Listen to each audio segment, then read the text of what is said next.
Assalamualaikum warahmatullahi wabarakatuh. Ketemu lagi di channel Love Story Kisah Nyata, dimana channel ini adalah lebih kepada berbagi pengalaman positif, dan mudah-mudahan bisa membawa hikmah dan manfaat buat kalian semua. Oke, kita langsung saja untuk membacakan email yang masuk dan datangnya dari Hakim. Dan kalau bisa siapin dulu item-item yang membuat kalian nyaman, supaya kalian bisa lebih fokus untuk mendengarkan cerita ini dan bisa membuat kalian betah untuk mendengarkan cerita ini sampai selesai. Dan lanjut, kita sudah kedatangan email yang masuk yang datangnya dari saudara Hakim. Oke, tidak menunggu lama, saya akan langsung membacakan dan cekidot.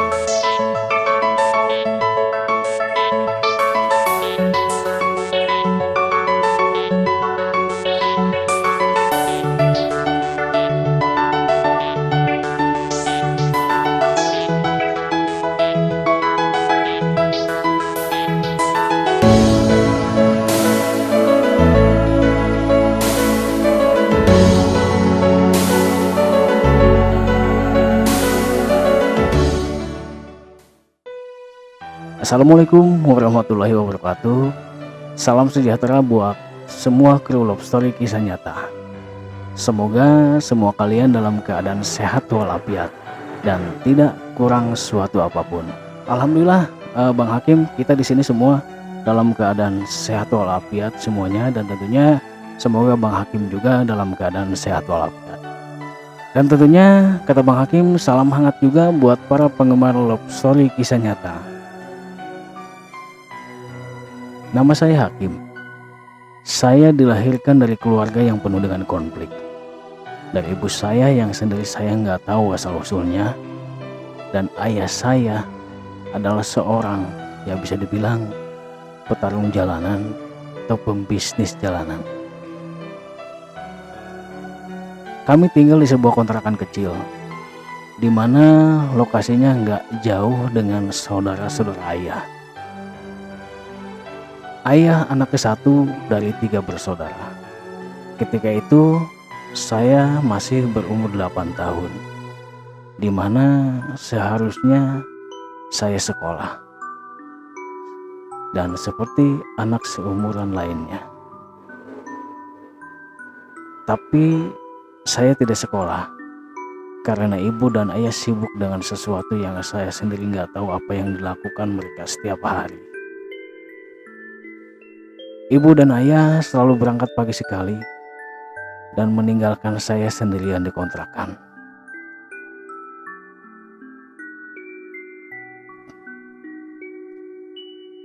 Jam 6.30 pagi saya terbangun, di mana ayah dan ibu sudah nggak ada dan hanya meninggalkan sepiring nasi. Setiap hari saya harus menyaksikan kesibukan anak seumuran saya untuk berangkat sekolah, dan saya hanya melihat di balik tembok yang penuh dengan debu.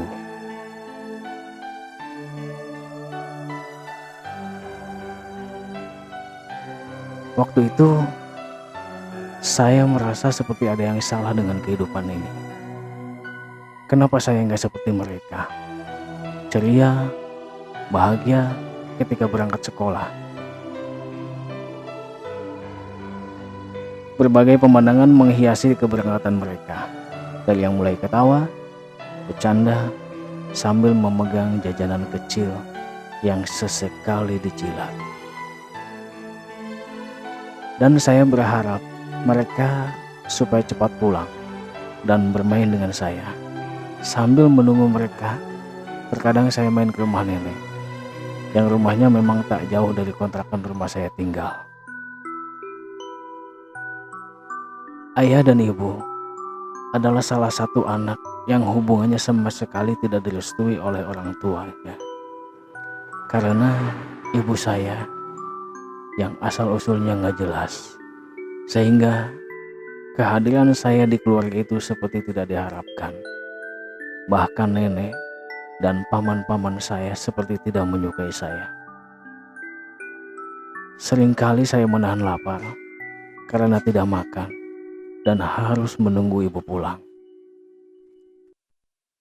Sesekali pernah saya melihat nenek ke warung.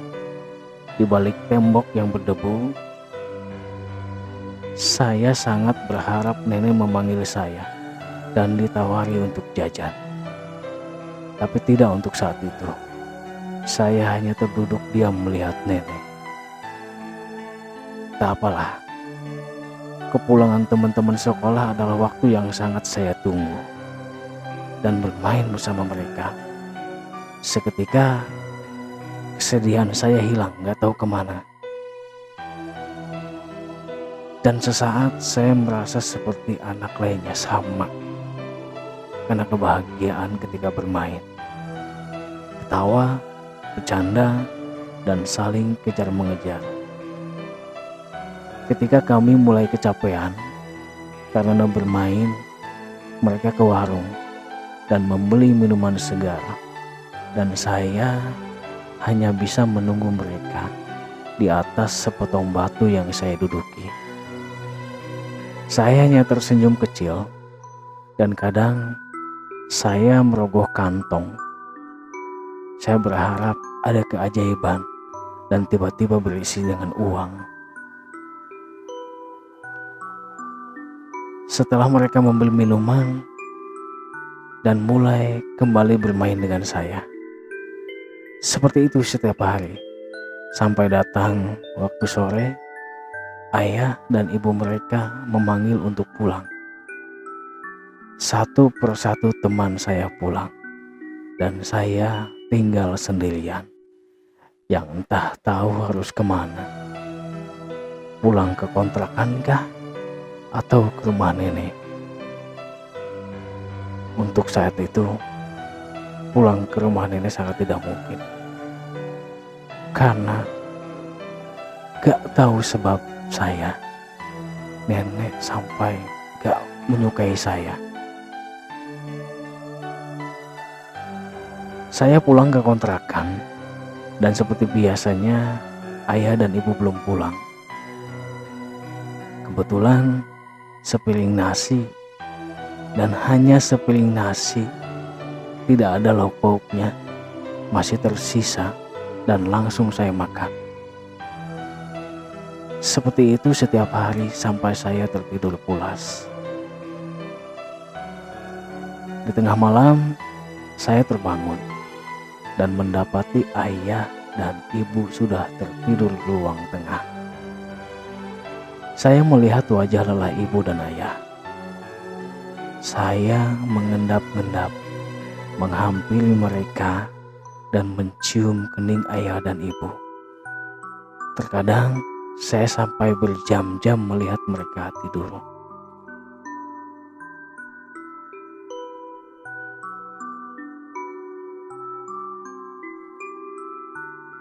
Saya terkadang sangat ingin memeluk mereka berdua. Di hati saya berucap, ayah, ibu, tapi saya nggak tahu harus meneruskan dengan kalimat apa karena rasa sayang sama mereka. Begitu setiap hari. Sampai suatu hari di mana saya melihat ayah dan nenek bertengkar dan saya tidak tahu apa yang jadi penyebabnya. Karena takut, saya pulang ke rumah dan melihat ibu menangis. Dengan polosnya saya bertanya, ibu, ayah berantem sama nenek? Ibu jawab, iya nak. Lalu kenapa ibu menangis? Ibu jawab, kamu harus jadi anak baik ya. Hari itu kami menghabiskan hari bertiga. Meski saya melihat raut wajah ayah yang gak karuan. Seminggu sekali dan tak tentu harinya, ayah sama ibu libur dan menyempatkan bermain dengan saya. Saya sering digendong berlari, dan ayah seolah menjadi pesawat yang saya tunggangi dan berkeliling kampung. Saya bahagia banget di momen itu, dan ayah bahagia tertawa lepas. Pernah saya melihat dalam tawanya ayah dibarengi dengan mata yang berkaca-kaca. Tapi meskipun belum cukup dewasa, waktu itu saya memahami apa yang terjadi.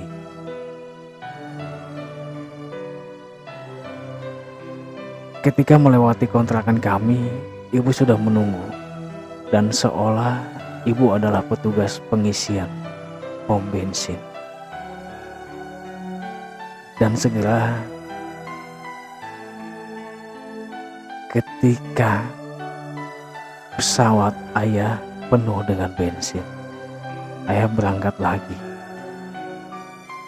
dengan saya yang di atas pundaknya, dan ibu melambaikan tangan. Semoga selamat sampai tujuan ya, itu yang ibu bilang. Dan pesawat kami terbang lagi. Kami melayang-layang di udara, melihat indahnya kampung kami. Ya, meski itu hanya hayalan saya, tapi terasa banget itu nyata.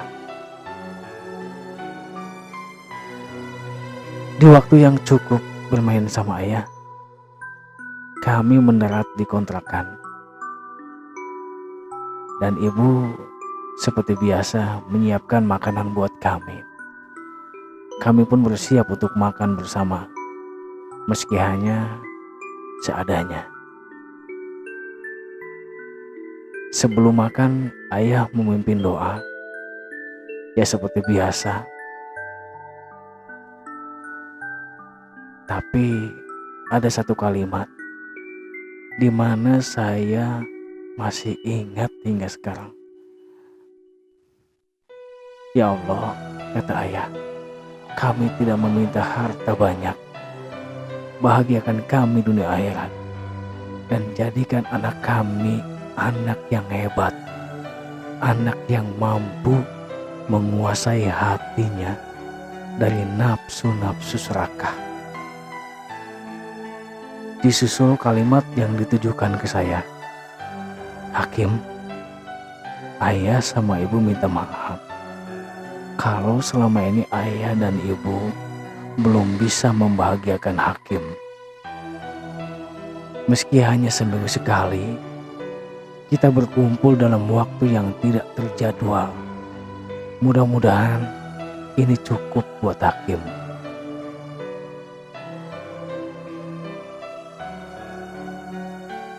Selepas itu,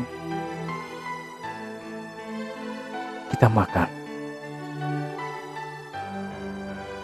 Dan saya melihat ibu dan ayah seperti tidak fokus untuk makan. Seperti banyak beban. Gak tahu kenapa, waktu itu saya juga jadi gak nafsu untuk makan. Tapi saya berpura-pura. Padahal untuk mengerti semua apa yang terjadi di umur 8 tahun, saya rasa gak mungkin. Tapi saya seperti mendapatkan sinyal yang aneh. Saya mengerti apa yang mereka rasakan. Dan kami pun tertidur lelap sambil berpelukan. Dan azan subuh pun berkumandang. Ayah dan ibu sudah berangkat seperti biasa. Hari itu seperti hari-hari biasanya. Bermain, menunggu teman pulang, dan mengajaknya bermain.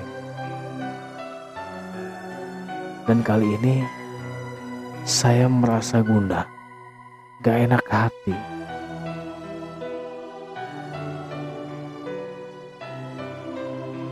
Hari itu seperti hari-hari biasanya, sampai waktu sore saya pulang dari bermain dan memakan makanan sisa euforia kami kemarin.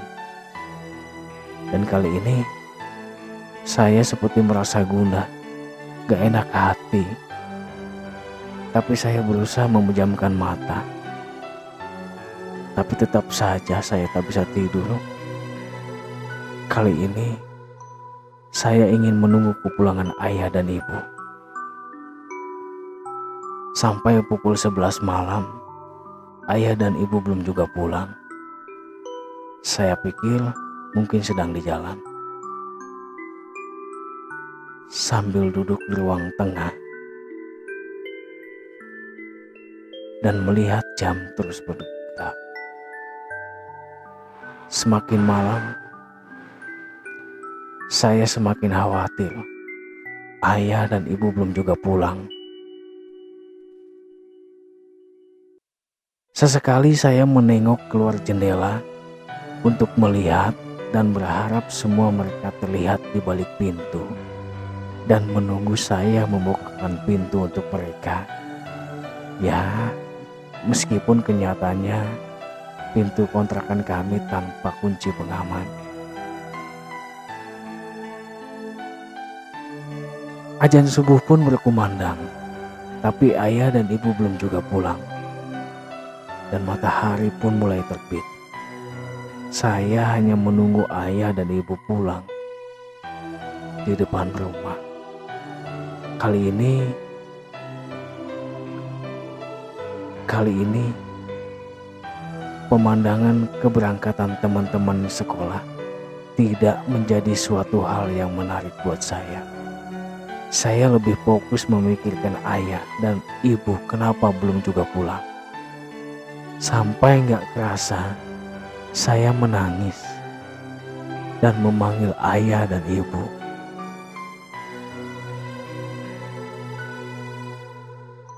Beberapa tetangga seperti berusaha menenangkan saya, dan ada beberapa yang bilang mungkin ayah sama ibu sedang di jalan, sebentar lagi juga sampai.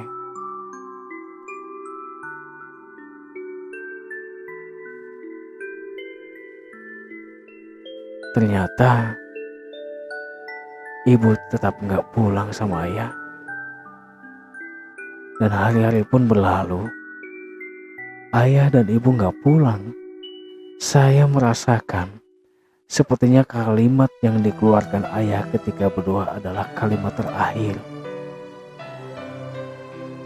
Beberapa tetangga pun mulai bersimpati ke saya, dan ada beberapa yang sering mengirim makanan ke saya.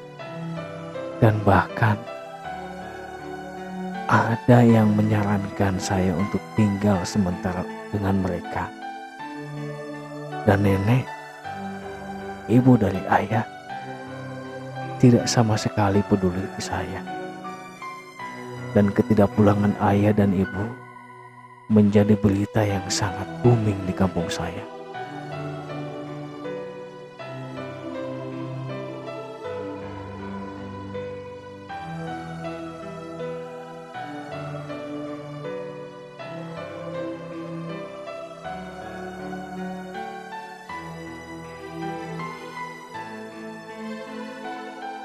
Singkat cerita, ketua rukun tetangga pun mendatangi nenek. Karena nenek susah untuk dikondisikan dan tetap pada pendiriannya, tidak mengakui saya sebagai cucunya. Akhirnya, saya diadopsi oleh seseorang. Namanya Pak Iman. Kenalan dari Pak RT. Dan berdomisili di Tangerang. Karena 3 bulan sudah berlalu, ayah dan ibu gak ada kabarnya. Saya dipaksa ikut sama Pak Iman. Saya disekolahkan oleh Pak Iman.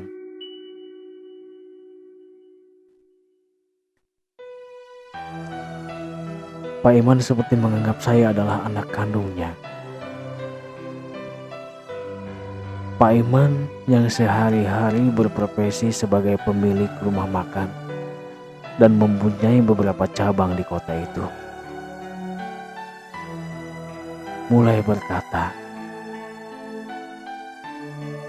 "Sudah saatnya kamu mengetahui apa yang terjadi sama ayah dan ibu kamu." Sebelum berkata, beliau bertanya sama saya, "Hakim, apa yang kamu pikirkan ketika melihat saya?" Tanya Pak Iman. Saya jawab, "Bapak adalah ayah saya." "Alhamdulillah," kata Pak Iman. "Ayah dan ibu kamu sebenarnya bukan ibu kandung kamu. Ibu kamu menemukan kamu ketika kamu masih bayi. Dan ketika itu, ibu kamu sedang berpacaran sama ayah kamu.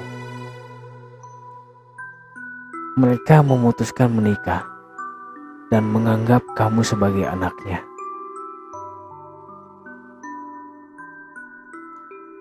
Dan tentunya berbagai pertentangan dari keluarga saya, keluarga ayah.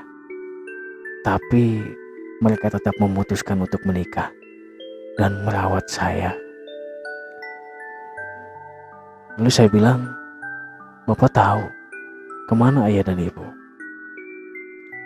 Hari itu adalah hari di mana kejelasan tentang misteri kemana ayah dan ibu terjawab. Pak Iman bercerita, ketika menjenguk saudaranya di penjara, dia bertemu dengan seorang laki-laki yang menyebut terus nama Hakim. Dan ketika ayah melihat Pak Iman, dia langsung berlari dan berkata, "Saya dijebak, Pak. Tolong saya. Kasihan anak saya, dia sendirian di rumah. Istri saya pun dipenjara di ruang sebelah." Dan ayah menceritakan keseluruhan apa yang terjadi dengan ayah.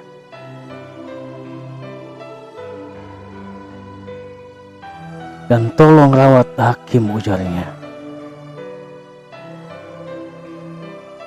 Pak Iman yang awalnya tidak mempercayai dan hanya menganggap itu adalah sekedar pembelaan ayah saya semata.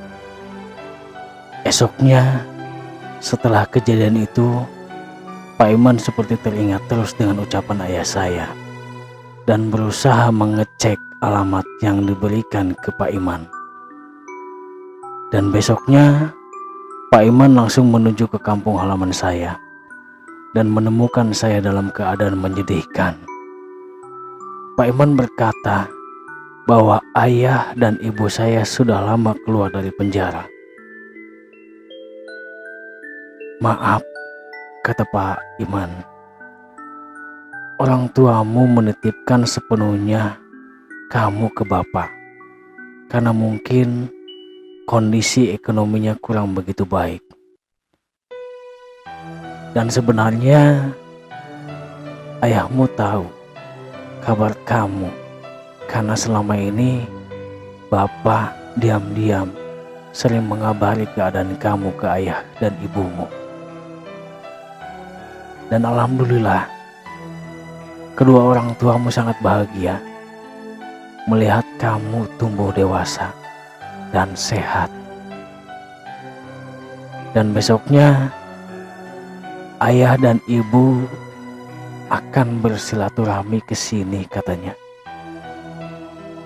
15 tahun terpisah, dan esok akan jadi hari yang sangat membahagiakan buat saya.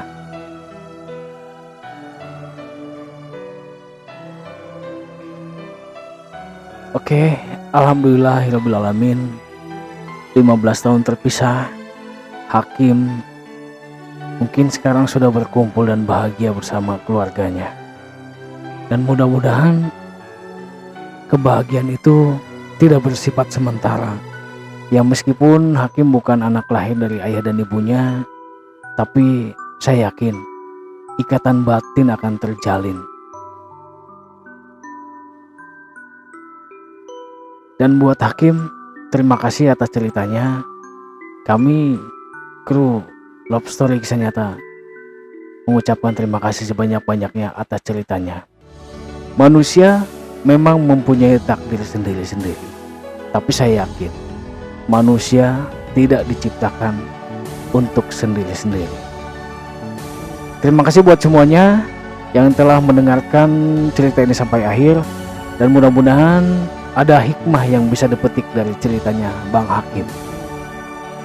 Assalamualaikum warahmatullahi wabarakatuh.